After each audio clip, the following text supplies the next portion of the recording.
아모스서 9장입니다.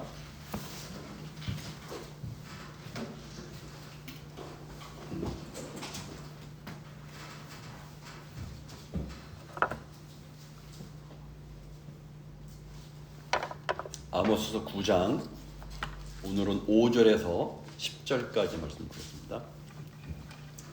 우리 찾으셨으면 같이 읽겠습니다. 시작. 주 만군의 여호와는 땅을 만져 높게 하사 거기 거주하는 자가 애통하게 하시며 그 온 땅이 강에 넘침같이 솟아오르며 애굽강같이 낮아지게 하시는 이요 그의 궁전을 하늘에 세우시며 그 궁창의 기초를 땅에 두시며 바닷물을 불러 지면에 쏟으시는 이니 그 이름은 여호와시니라. 여호와의 말씀이니라. 이스라엘 자손들아, 너희는 내게 구수족속 같지 아니하냐? 내가 이스라엘을 애굽 땅에서 블레셋 사람을 갑돌에서 아람 사람을 기르에서 올라오게 하지 아니하였느냐? 보라, 주 여호와의 눈이 범죄한 나라를 주목하노니 내가 그것을 지면에서 멸하리라. 그러나 야곱의 집은 온전히 멸하지는 아니하리라. 여호와의 말씀이니라. 보라, 내가 명령하여 이스라엘 족속을 만국 중에서 체질하기를 채로 체질함같이 하려니와 그 한 알갱이도 땅에 떨어지지 아니하리라. 내 백성 중에서 말하기를 화가 우리에게 미치지 아니하며 이르지 아니하리라 하는 모든 죄인은 칼에 죽으리라. 아멘. 네, 지난 시간에 아모스 9장 1절에서 4절의 말씀은 아모스 선지자가 본 5가지 환상 가운데 맨 마지막에 해당되는 성전 파괴 환상이었습니다. 오늘 본문 5절에서 10절은 하나님의 위대하심을 찬양하면서 동시에 최종적인 심판에 관한 말씀을 하고 있습니다. 특히 여기서는 하나님의 심판하심의 어떤 실제성을 강조하고 있습니다. 다시 말해서 북이스라엘이 이방 나라에 의해서 멸망할 것을 직접적으로 선포한 내용입니다. 아울러서 택한 백성들, 남은 자들을 하나님께서 완전히 보호하시고 구원하실 것이다, 이런 약속을 하고 계십니다. 다시 좀 본문을 보죠. 먼저 5절 6절을 보니까 주 만군의 여호와는 땅을 만져 높게 하사 거기 거주하는 자가 애통하게 하시며 그 온 땅에 강이 넘침같이 쏟아오르며 애굽강같이 낮아지게 하시니요 그의 궁전을 하늘에 세우시며 그 궁창의 기초를 땅에 두시며 바닷물을 불러 지면에 쏟으신 이니 그 이름은 여호와시니라. 이렇게 말씀하고 있습니다. 이 말씀을 통해서 아모스 선지자는 여호와 하나님의 위대한 권능과 통치에 대해서 4가지로 묘사하면서 찬양하고 있습니다. 첫 번째는 5절 상반절에 보니까 주 만군의 여호와는 땅을 만져 높게 하사 무릇 거기 거주하는 자가 애통하게 하시며 라고 말씀하고 있습니다. 여기서 여호와는 땅을 만져라고 할 때 이 만져라는 단어가 원어로 하나님을 주어로 하는 경우에는 이 의미가 강하게 치다 혹은 재난을 내린다, 그런 의미로 사용됩니다. 이 단어가 사무엘상 6장 9절에서는 블레셋이 이스라엘의 언약궤를 빼앗아 갔을 때에 하나님의 손이 자신들을 쳤다라고 한 표현에서 사용될 때 이 단어를 사용했어요. 본문도 땅을 만진다는 의미가 즉 하나님이 땅을 강하게 치신다는 의미입니다. 그리고 높게 하사라는 말은 완전히 없앤다거나 완전히 소멸케 한다, 그런 의미로 사용되기도 하고 멸망하다라는 뜻으로 사용하기도 합니다. 그렇습니다. 하나님은 모든 생명의 창조자이시지만 동시에 또한 소멸케도 하실 수 있는 권능의 하나님임을 말씀하고 있습니다. 즉 소망과 기쁨을 주시기도 하지만 절망과 애통을 줄 수 있는 분이라는 의미도 함유되어 있습니다. 두 번째는 5절 하반절에서 그 온 땅이 강에 넘침같이 솟아오르며 애굽강같이 낮아지게 하신 이유라고 말씀합니다. 여기서 강은 애굽의 나일강을 가리키는 단어입니다. 따라서 여기 강은 하반절에 애굽강과 병행을 이룬 문장입니다. 근동에 여러 강들 중에서 애굽의 나일강은 특별히 홍수 때 그 범람하는 정도가 매우 심하여서 마치 바다의 엄청난 파도와도 같았다라고 전해집니다.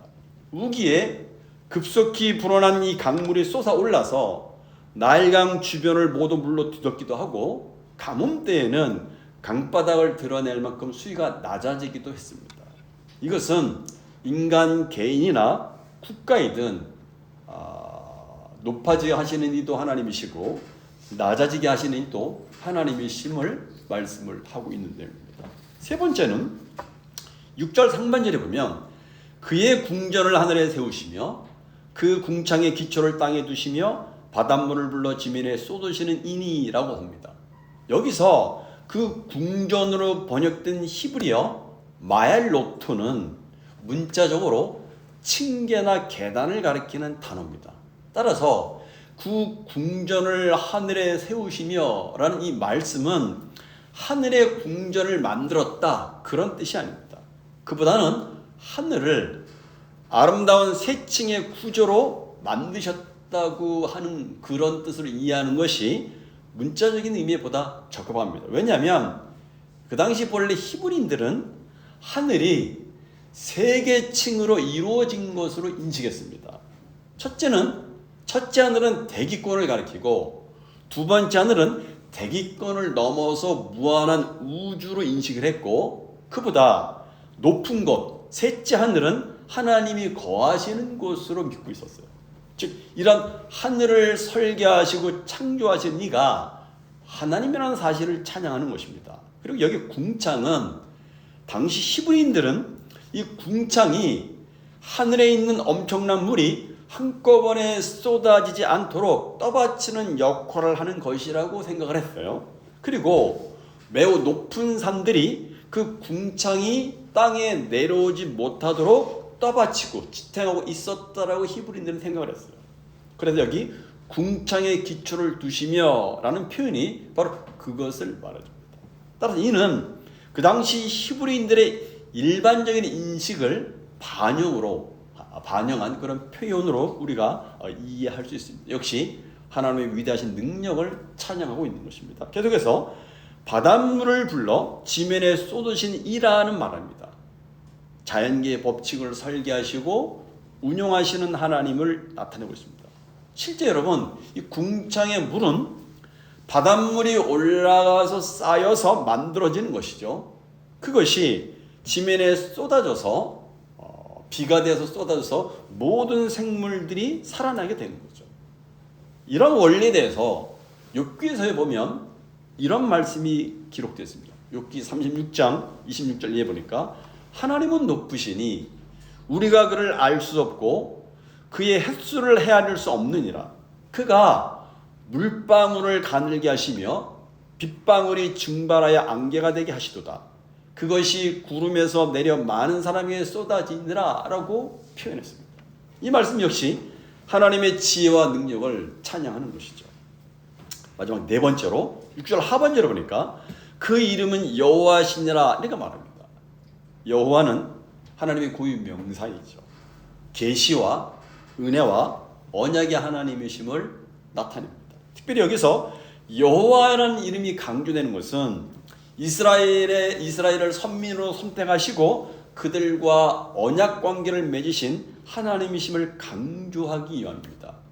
그것은 또 다른 의미로 말하면 여호와 하나님만이 섬김의 대상이고 찬양의 대상이고 경배의 대상임을 이렇게 아모스 선지자가 고백한 것이라고 말할 수가 있습니다. 7절을 보십시오. 7절을 같이 읽어보겠습니다. 시작. 여호와의 말씀이니라 이스라엘 자손들아 너희는 내게 구수족속 같지 아니하냐.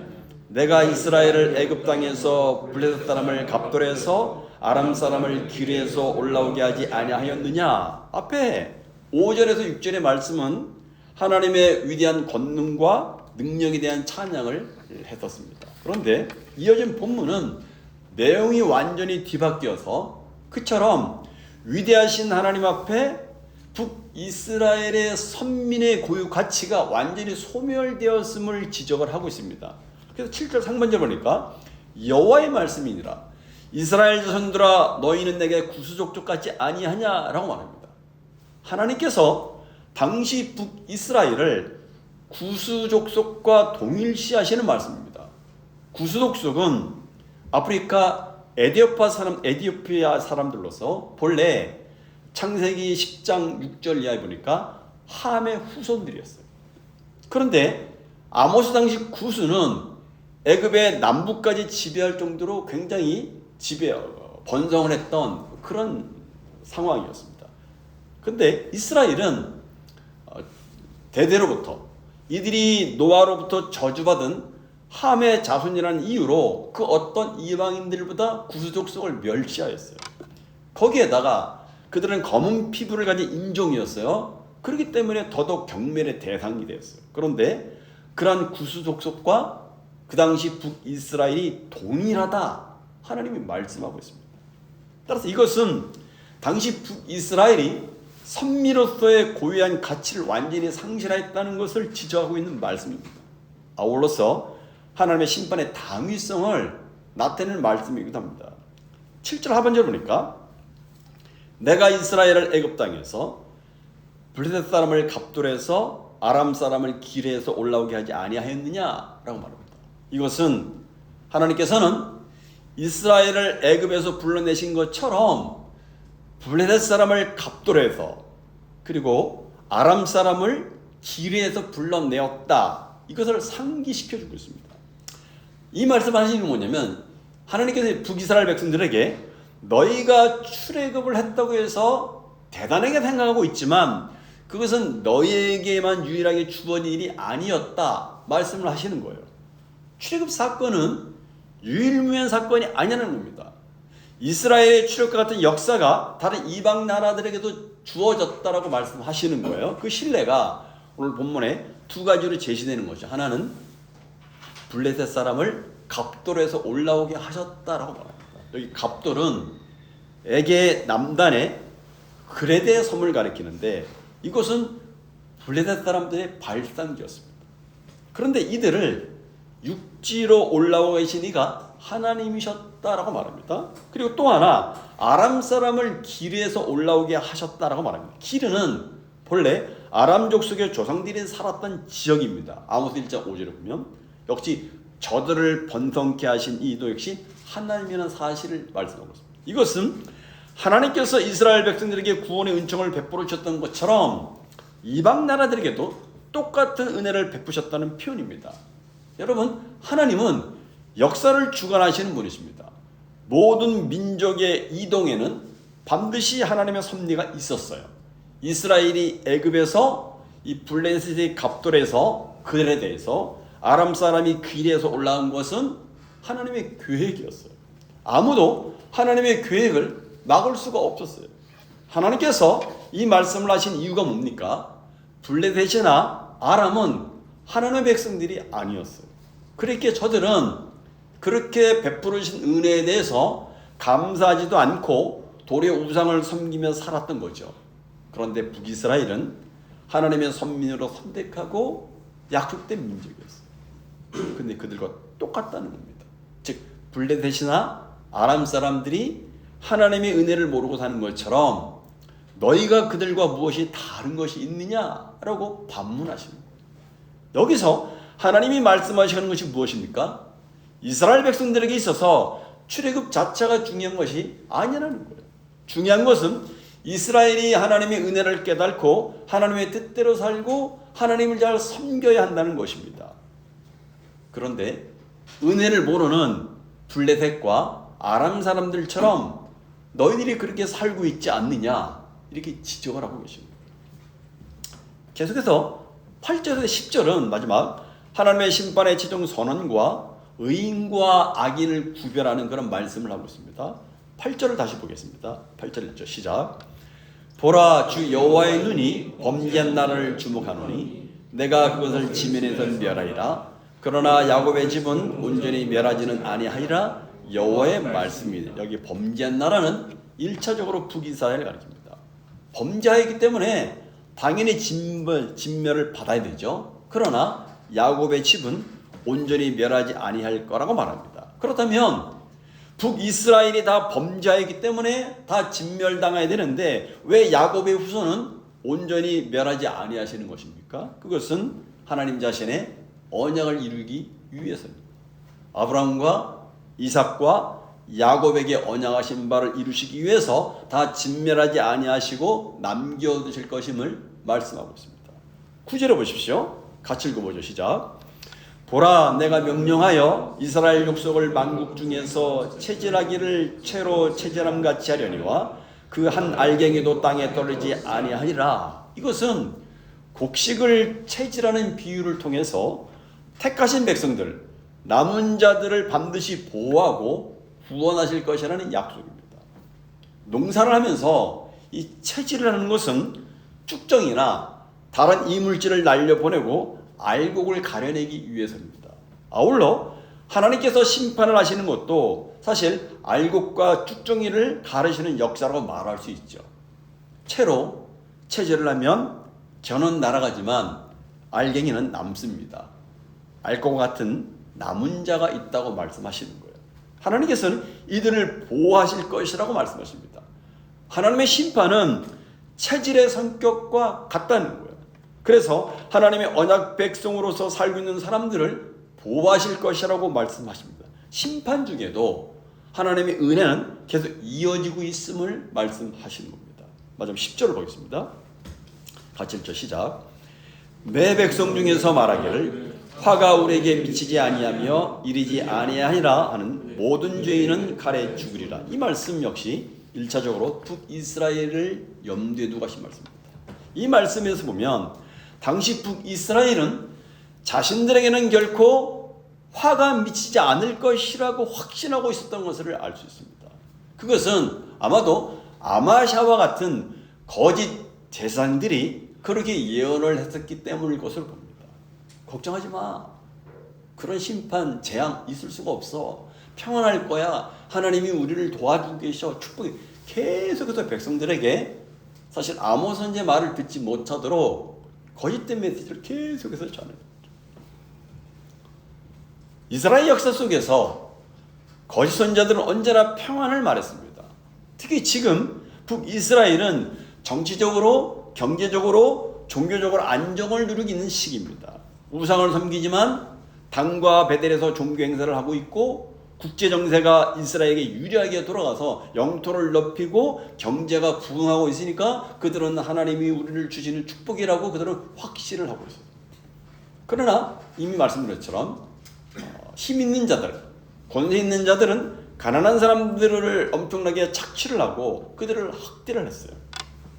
그럼에도 일반 백성들과 부유층들은 결코 화가 자신들에게 미치지 아니할 것이라고 착각을 했어요.